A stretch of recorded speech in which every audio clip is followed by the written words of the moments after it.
My name's Brittany Jones Cooper, and sitting next to me is a true multi-hyphenate. You are an actress, a style maven, an entrepreneur, an advocate for so many things.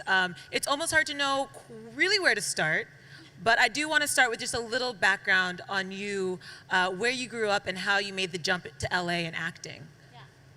Oh, is that a question? Yeah, that's okay, a question. good. I got it. A lot of my questions are just like comments. I was like, yeah, tell me, how did it start? I did read your Wikipedia, so I can tell them if you want me to.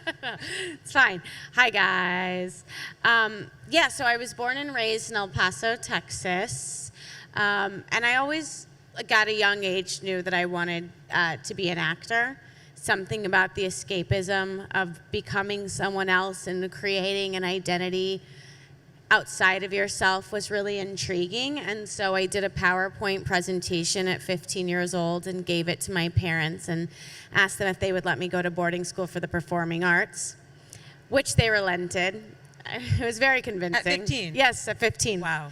I got a young start on PowerPoint. And so I went to boarding school for the performing arts outside of Los Angeles, and then when I graduated, moved down to LA and started working as an actress. Which is not an easy thing, right? You're going on auditions, you're doing a lot, so you obviously had that passion. Yeah, I think at a young age, I knew what I wanted to do. I mean, it's evolved over the course of 34 years, but I always knew I wanted to be in the arts. I always knew that I had a creative mind, and I always loved the idea of exploring people and telling stories and that narrative. So I was willing to take on the rejection and the long hours and the little social life and all of that so that I could pursue it. Yeah, and you mentioned that it has sort of evolved. Does that mean the roles that you are drawn to, that you want to take on, that you feel challenge you, is that what's evolved? I mean, I think that has evolved, but when I made the statement, it was more about the sense of, as a young age, I always knew what I wanted to do, but that has evolved as I have gotten older, and I've had interests in different things, whether it's in entertainment, writing and producing, or creating, and sort of the entrepreneurial element of my career. I think it's important to stay open. And not be so singular-minded, even though I am very passionate about acting and I am an actress first and foremost. It's evolved, and there have been other things that have been equally as fulfilling.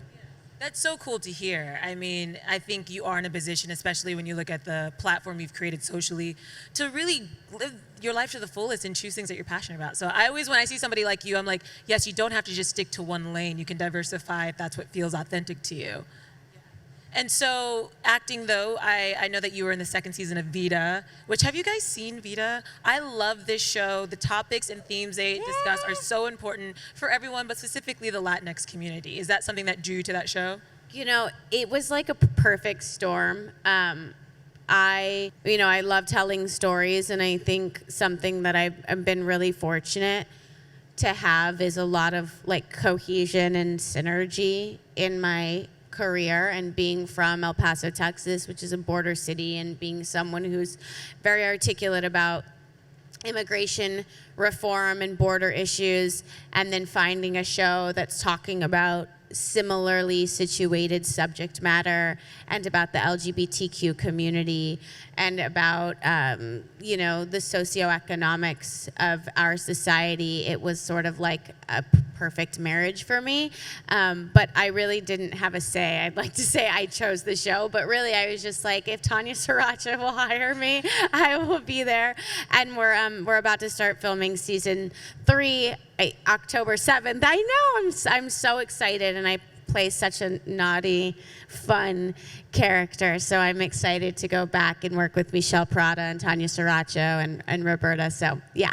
Yeah, a lot of the characters on that show are naughty and fun, which I love. Are not what? Are naughty and fun. Yeah, they're naughty and fun. Super nuanced, and they've got a lot of different layers to them. It's such a fun show to watch. It's such a fun show to watch, and I hadn't told my fiancé, who's also an actor, really anything about the show, but when we went to the season 2 premiere, I was like, will you come with me? He was like, of course, I'm happy to support you. And the scene, for those of you who watch the show, know that it's risqué, provocative. And we were sitting there, and season 2 opens with quite an interesting scene. And he turned to me and he said, "Thank you so much for bringing me." I was like, "You're welcome." I mean, he's done his own risque roles, you know what I mean? I mean, I'm not making out with Eva Longoria or anything, but yes, no. But, Desperate Housewives is a little bit more conservative. Network, yeah, it's network, and we're on Stars, so like anything goes. So your journey through Hollywood has been so exciting, and part of it has been your move into the entrepreneurial space. And so I know that you were working as an actress when you saw this white space, this blind spot and created Glam App. So can you take me to the early days of how you were able to kind of identify this space that wasn't being served, and how you had the gumption to be like, I'm going to do it? I don't know if it was gumption or just like naive ignorance, but I was filming a television show, or I'd booked a television show that shot in Shreveport, Louisiana. I don't know if anyone's from Shreveport, Louisiana, or been to Shreveport, Louisiana. I wouldn't call it the most glamorous city in the United States. And I was playing a 16th century Native American Indian. And when I booked the show, I had like really long ombre extensions, fake acrylic nails, and eyelash extensions. And I got to Shreveport, Louisiana, and they were like, "We start filming tomorrow, and this is not what a 16th century Native American Indian looks like, so you need to figure this out." And I was like, "Great, where do I go? Like, what salon? Do they want to do it in the trailer?" And they're like, No, you need to go figure this out yourself." It's like, what? Never been to Shreveport, Louisiana. I don't know where to go in Shreveport, Louisiana. I don't even have a car in Shreveport, Louisiana. And I was like, oh crap, like what am I gonna do? So my girlfriend Ashley Madacqui and I, who's also on the show, spent the night pulling off my eyelash extensions, biting off my acrylic nails, getting box dye and dye my hair. And I thought, surely there's a better option than this. And I started thinking about Uber and the marketplace model and how they were able to really bridge the gap between people who needed services and transportation and people who provided services and transportation. And I said, I feel like this could work in the beauty space. So I decided I was going to launch a company, and that is how the Glam App was born. Okay, so that's a great, beautiful idea, but take me through who you talked to. How did you even start? Yes. So, I started step by step. Obviously, I don't have a college degree. I have a high school degree, but I went to boarding school for the performing arts, so let's be serious. It wasn't the most academic school, but I was like, I have this idea, and I think it's an interesting idea, and there's a hole in the market for it. And so I was like, okay, what's the first thing I need? Stylists. What do I know about styling? Not very much. Who knows a little about styling? Oh, my friend who was a professional hair and makeup artist. So I called him up and I said, hey, I have this idea. Would you come on board and help me understand the plight of the independent hair, makeup, and nail artist? And then he came on board. And then I called my mom, who's a lawyer. And my mom was like, you definitely need to get this trademarked and copyrighted. And I was like, great, how do I do this? She's like, call your uncle. That's what he does for work. And I was like, great. And I called my uncle. And I know this sounds very silly and a Legally Blonde moment, not to discriminate against blondes, Legally Brunette moment. But I didn't have it figured out.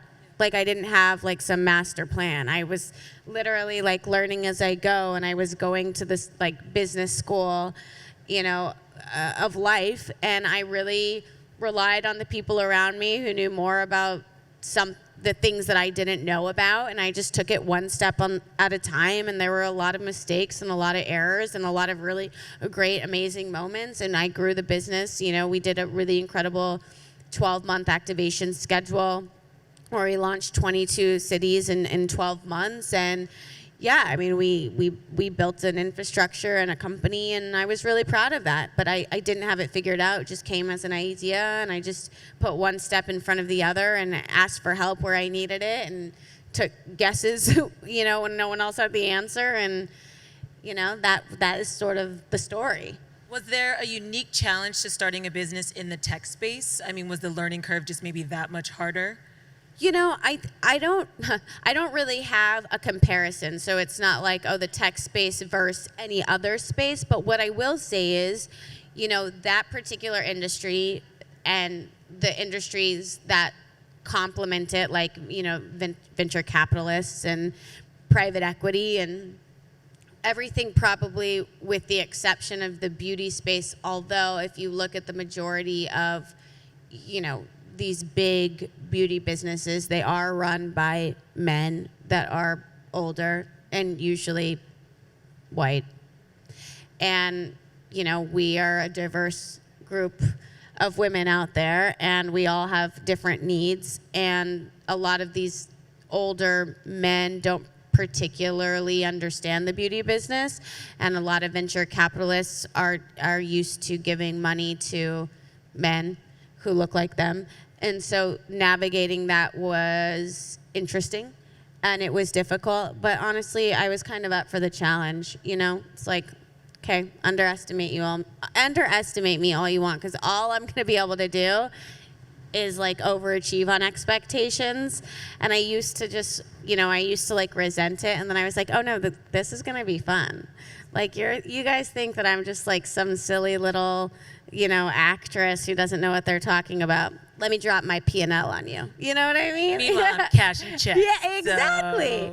So I mean, navigating that is obviously, challenging, but listen, every business has its pros and cons, and I just sort of always had the mentality that I wasn't going to focus on that which was difficult as a negative, but just as a personal challenge and growth. And to be honest, I didn't really know that much, so I didn't really have anything to compare it to. It was like that blind ignorance that really was very beneficial at that time.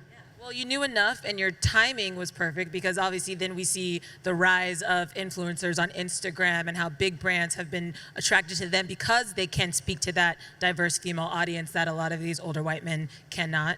Yeah, and I think being, having a place in the digital influencing market myself, it really lent a different thought process as I was thinking about, okay, how do we reach and scale?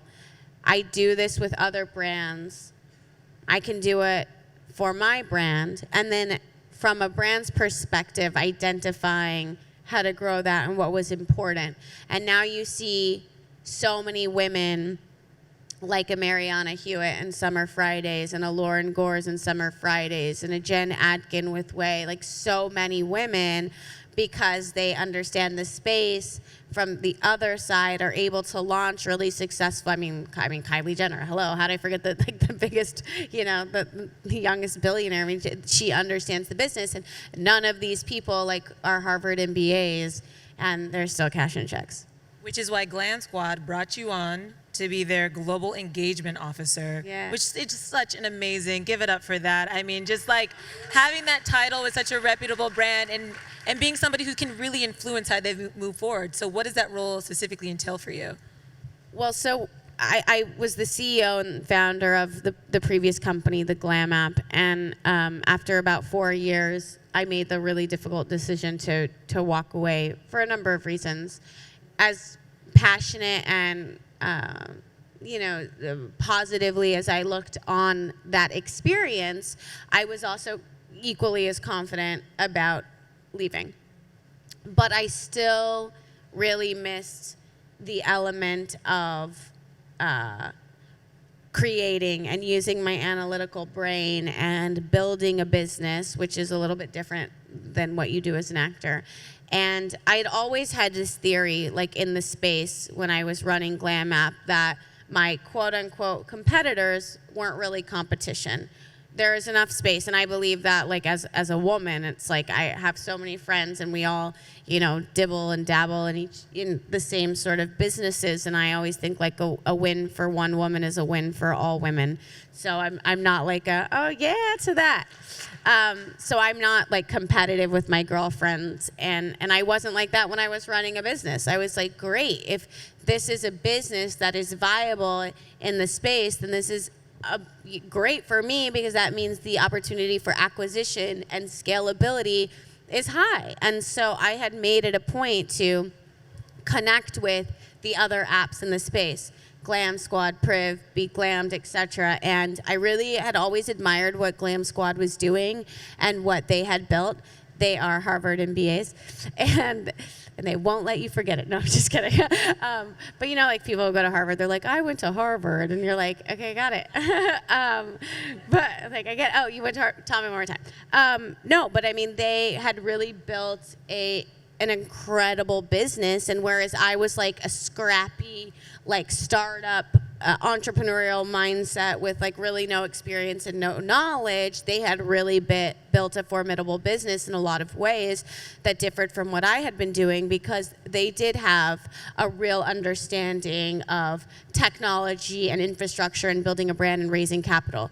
And so when I left my company about a year after I had left, I got a call from someone at Glam Squad who I had always had a really positive relationship about, which goes to tell you that it's so important to have good relationships, because you never know where something is going to take you. And I could have looked at it as competition and not had that relationship, but instead I always sort of wanted to cultivate those. I'm rambling, but anyways, long story short, they reached out. They said, we'd love for you to come over to Glam Squad and help do what you did at your previous company. And I was like, yeah, sign me up. So I get to do all the fun stuff without all the hard work. And we are almost out of time, but I know we have a lot of women in the audience who are creatives themselves, and they're building brands and lifestyle brands, and they want to know how to do what you do. Also want to point out that you have this new partnership with Kohl's, where you help design a line for apartment 9, all inclusive, all under $100, comes out in October. And I'm wearing it right now. So there you go. So you obviously understand the importance of branding. So just what is one tip you can give these women to empower them to be authentic or to find their lane? Well, I think that you nailed it. It's authenticity, right? There's like one you and a million other people. So it's like, what do you do that distinguishes and sets you apart from everyone else? Find that and focus on that. And I think that the thing about the through line in my career is like, Glam App, Glam Squad was about bringing accessibility and luxury beauty to all women everywhere. Designing this line for Kohl's is about bringing fashionable and luxury fashion at an affordable rate to women everywhere. So 37 pieces, all under $100 in 850 stores and online across the United States. But I designed it for them. I mean, I don't have an aspiration to be a designer. Vida is about telling the every person's story. The work I do at the border is about advocating for the every man and woman. So I think when I think about my long-term trajectory and what I'm doing, that is always like a through line in my business. And so that's how I navigate what I say no to and what I say yes to and what I make time for. So what I would say to everyone listening is, you find the thing that you're passionate about or that really resonates with you, or that is completely and authentically and organically you, and that will guide you. Well, it's working for you, Cara. Thank you so much for joining us today. Thank you all for being here.